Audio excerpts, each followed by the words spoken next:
we'll do the live thing first. Like,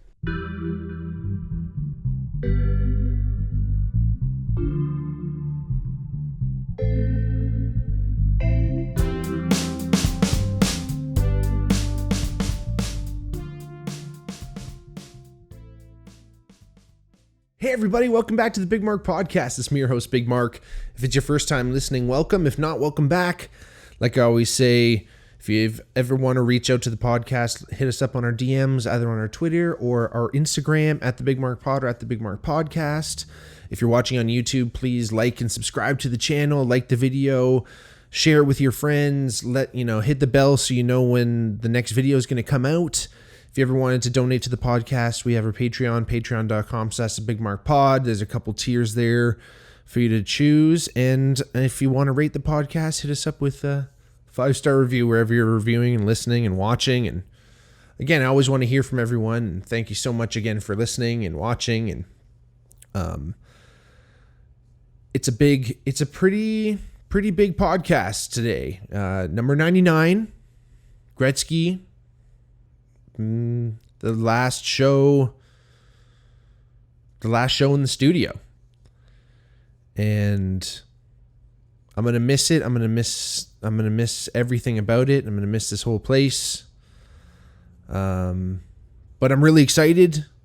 We're taking the podcast to the new studio, and it's gonna be great. I mean, a little bit of work to be done, and probably a couple episodes, but it's going to be really fun to have the 100th episode as the first one in the new place. And obviously, having to go and do all this stuff, got to do the moving. And moving friggin' is tough. So, I've probably mentioned this before, maybe in some capacity, but I used to work for an international moving company. It was called Crown Relocations. It was based in Burlington, Ontario. Really cool spot. And I was on the crew. I was on the working crew on the trucks all day, getting out there. And it was an interesting job. So it was in between high school and university. So I was already 19 at the time. So it was 2010. But yeah, the summer or that whole summer, and I think I kind of started a little bit in the spring. No, I started working at a pool company. My buddy Jake Sillinger, shout out, brother. Jake Sillinger's family, he runs it now, has a pool company. My buddy I went to high school with, played basketball with, tremendous dude. We worked together, and it was just such a fucking hard job. I was not ready for it. And realistically, I look back, and I was in a tough relationship at the time. I think that really affected how I was seeing things. And again, I just was not, I didn't put in what I should have put in, and it was a really fucking hard job. So when the opportunity came up to do a moving job, it didn't seem as daunting, and I didn't really know what was necessarily involved in it. And the local moving job kind of idea, everyone kind of has, you're fucking wrapping shit in blankets, you're carrying it, you're putting it on a truck, you're driving it to the place, you're carrying it back in, so you're lifting the same thing over and over. You're trying not to break anything, but you're also trying not to have to wrap it up like you're friggin' carrying it across the world.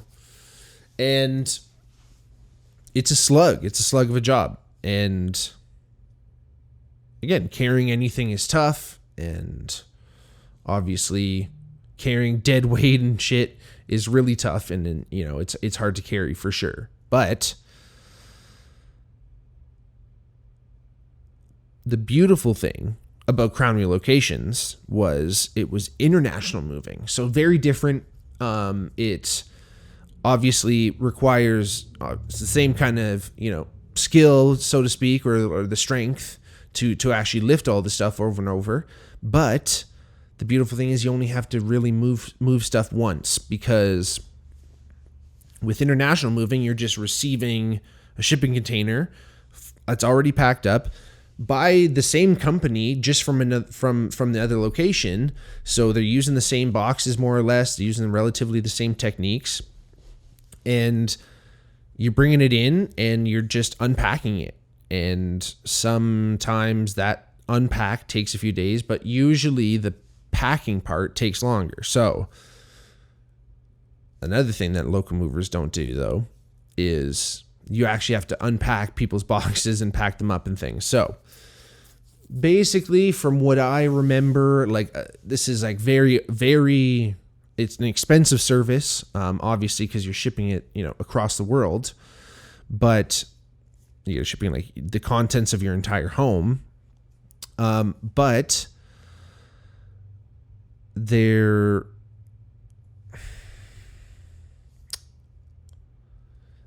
is when you're actually doing it. So let's just take, for instance, so let's say you're a regional manager of a store with multiple locations, and you're going to a whole new place to help like facilitate them building up these or getting these locations started. So you're moving from one country to another, even just from America to Canada is an international move. But let's say, you're coming from Europe and you're coming to Canada. And essentially, so I'm pretty sure that the services started at like minimum 20 grand. Like these were crazy. This is over and above service, right? And when you get, I guess, the top of the line, let's just go with the top of the line service. So you're this regional manager, you're about to leave Europe. Basically, Crown in your location, the Crown relocations in that place is going to go to your house. We're basically going to tell you, hey, make sure you pack your passports, make sure you pack clothes that you're going to wear or whatever, and anything you don't want us to see, pack it up. And essentially, you can chill out, put your feet up on the couch until we tell you to move it. It is completely us. We're going in there. We're putting your clothes in boxes. We're emptying the garage. We're putting everything. We're rolling up carpets. We're dismantling furniture and wrapping that up. Again, because this stuff is supposed to go on a shipping container and go on a ship and go across the ocean.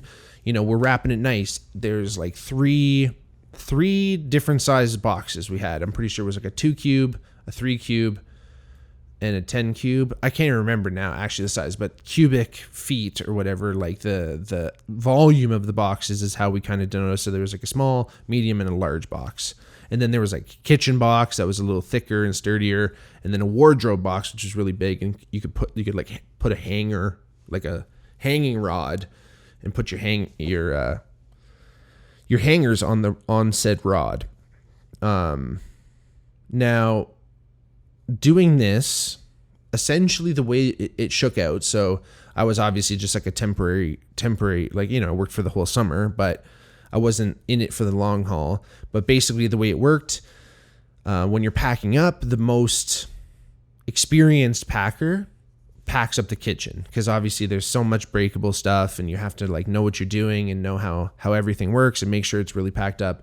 In fact, they pack these boxes a lot a lot heavier than you'd kind of imagine they would. But again, you don't actually want anything to be kind of shaken around. So it is actually better for it to be a lot more stable by filling it. I don't think I ever actually, I packed a kitchen box like they did like a training scenario where they actually like put us through our paces when I was like first getting the job. Again, this is what they made sure that you weren't just like a schmelt.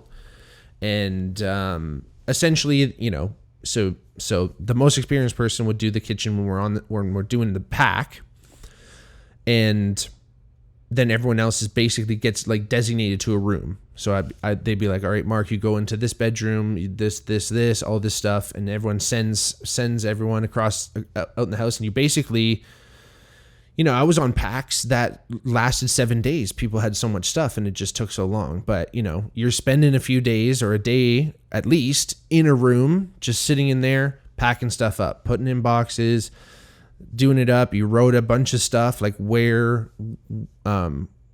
like where it was, so like the bedroom or the bathroom or the dining room, what was in it a little bit, like a couple things, and if it was fragile or not, obviously, stuff like that.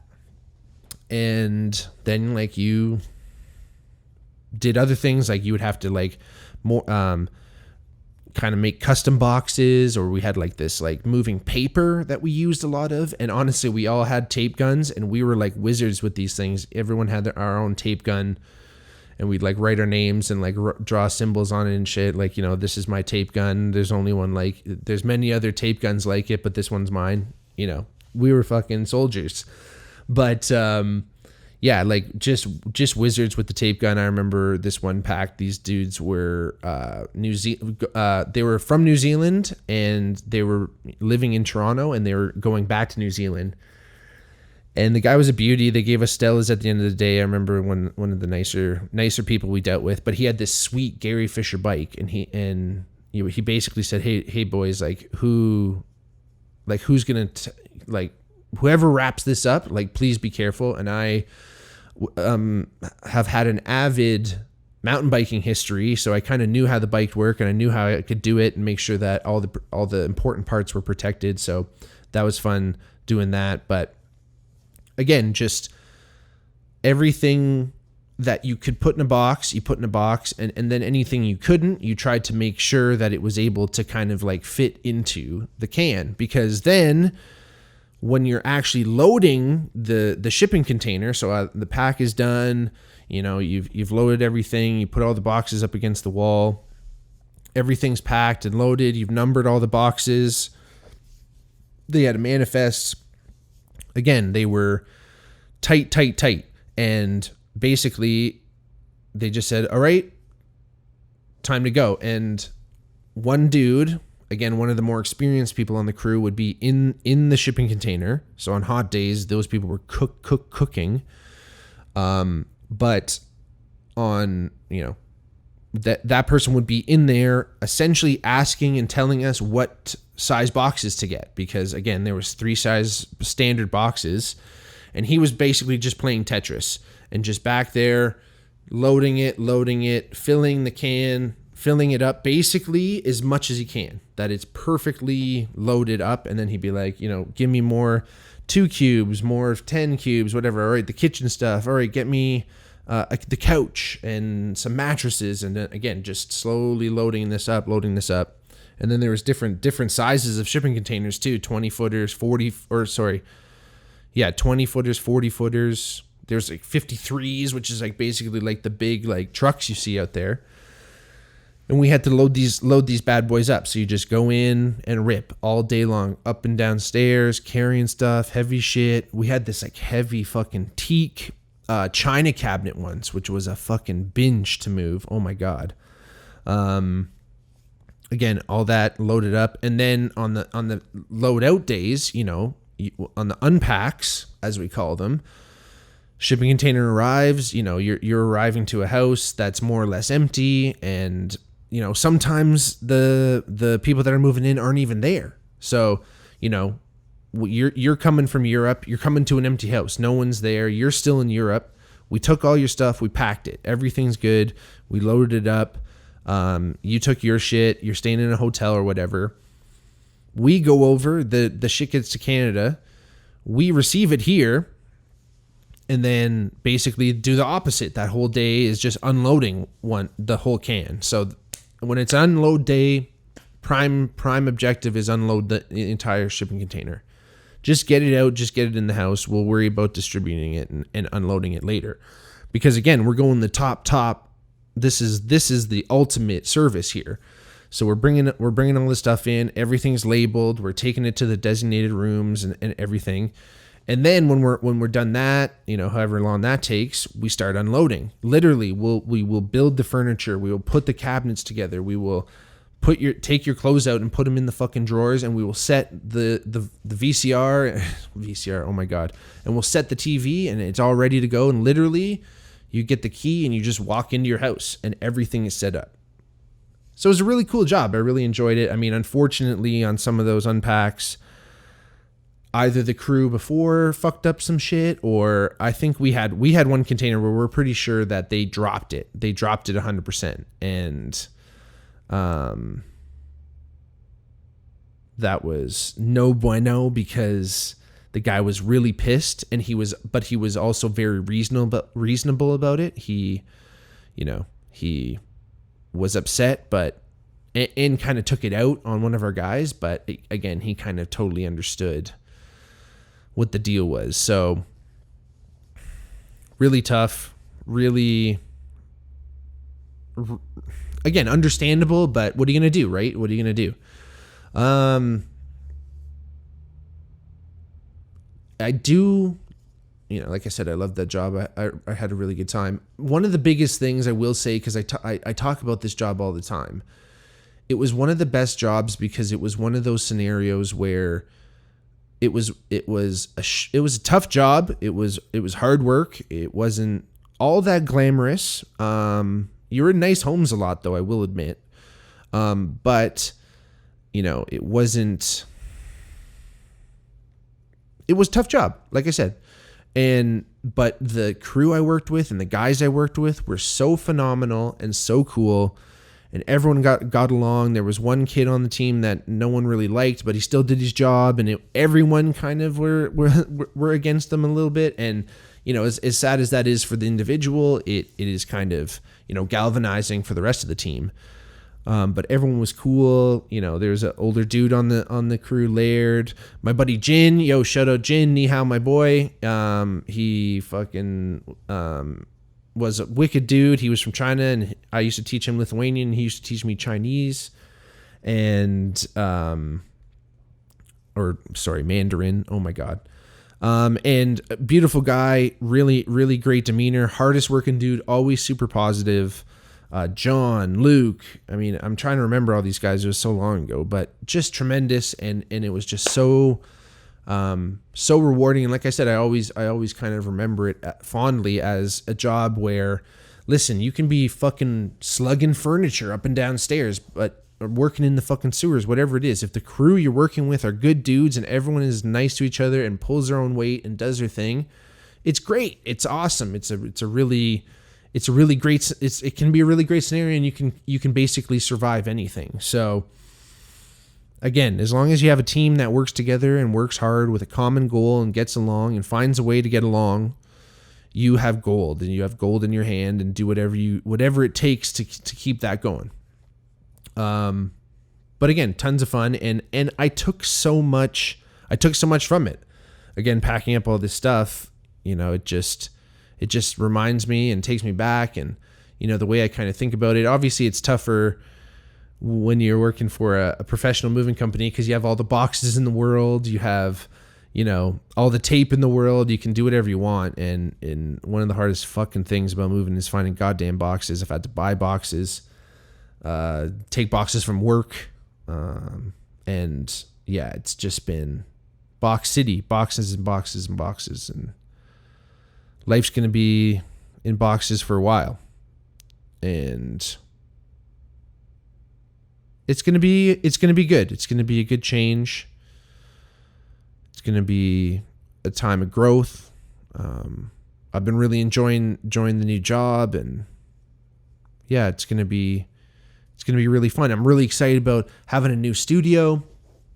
I think one of the big things about the new studio. So one thing I love about this studio, which obviously you guys have kind of only seen what's in the between the corners of the screen here, but obviously this beautiful wood, it has a really charming quality. I think when we had Tristan and Scott on, you kind of got to see a little bit more, but really, really awesome room. There's a fireplace in here and beautiful ceilings. This apartment is just really cool.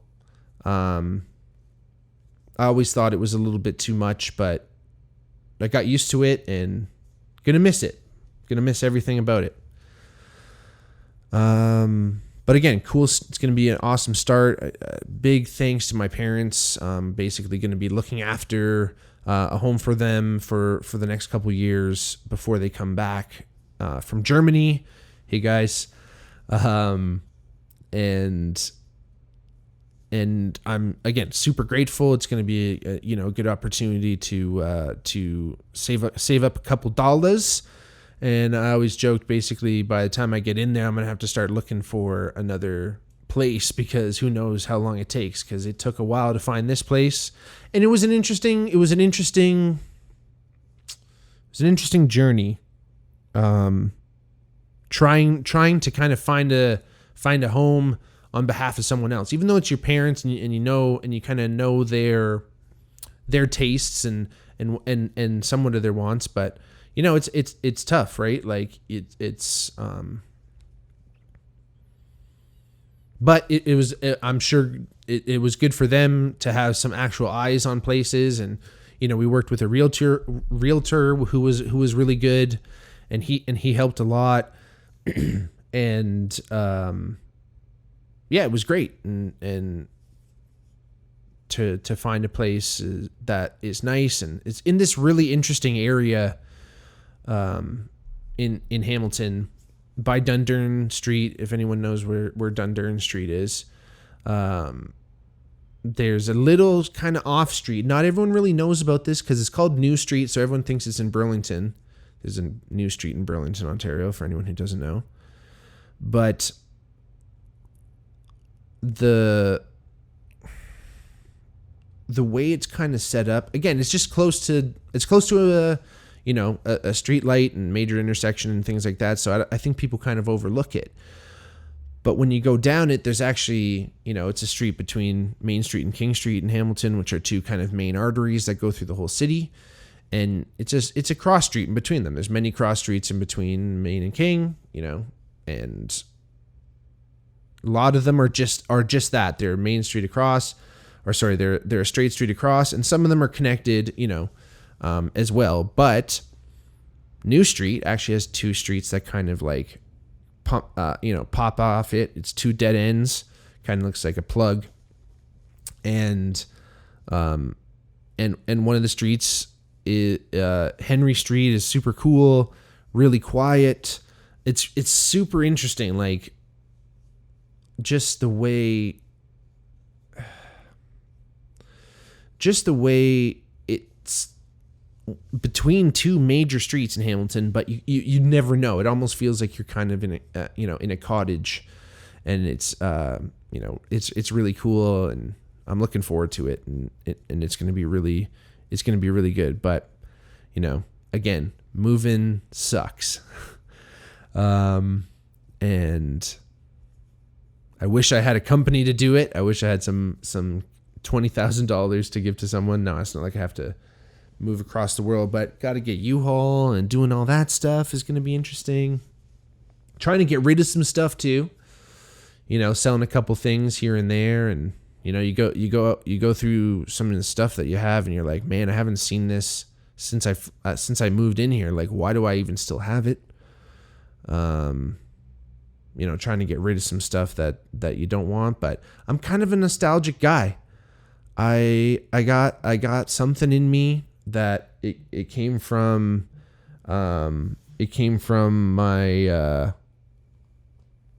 I guess my grandmother, because she had it, but I want to say even my grandfather too. But I don't know, maybe it's just something about the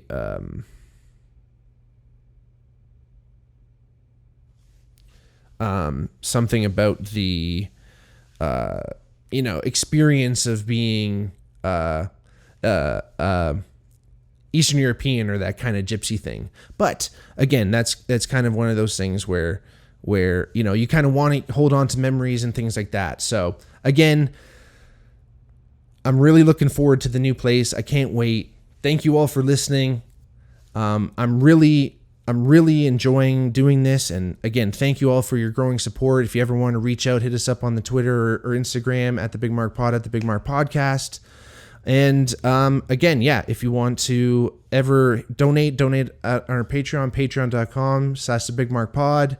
And anything else like that, just please hit us up whenever you need us. Thank you so much. I love you all. Talk to you soon. Peace.